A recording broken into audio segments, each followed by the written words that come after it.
Text reads, what you need. A rectangular plant or a pile of stones and a packet of wildflower seeds pop up on a wooden table. On the ground, a tub with peat-free compost and another with soil lean against the table. Text reads, step 1, prepare. A hand points out the 5 drainage holes inside the pot.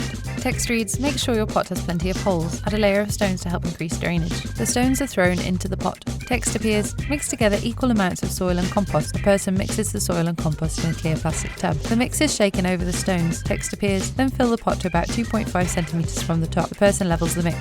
Text appears, step 2, sow. The person sprinkles seeds over the contents of the pot. Text reads, sprinkle your seeds thinly and evenly over the surface, then cover with 1 centimeter of compost mix. The person pours some compost on top, then uses a watering can to water the seeds. Text appears, water well but gently so as not to disrupt the seeds. The pot is placed in a well-lit spot. Text reads, place in a sunny spot and water regularly. The same pot reappears. The plant's now thriving and bearing blue flowers. Text reads, step 3, enjoy. A bee inspects a flower, then flies to another. Some of the stems bear seeds. Text reads, watch for bees and butterflies and record what you see in a nature journal. Some plants flower the next year, so grow until it goes to seed, then cut to about 2.5 centimeters. A photo of a blue wildflower appears. Video credits are displayed on a narrow semi-opaque black rectangle on the left-hand side.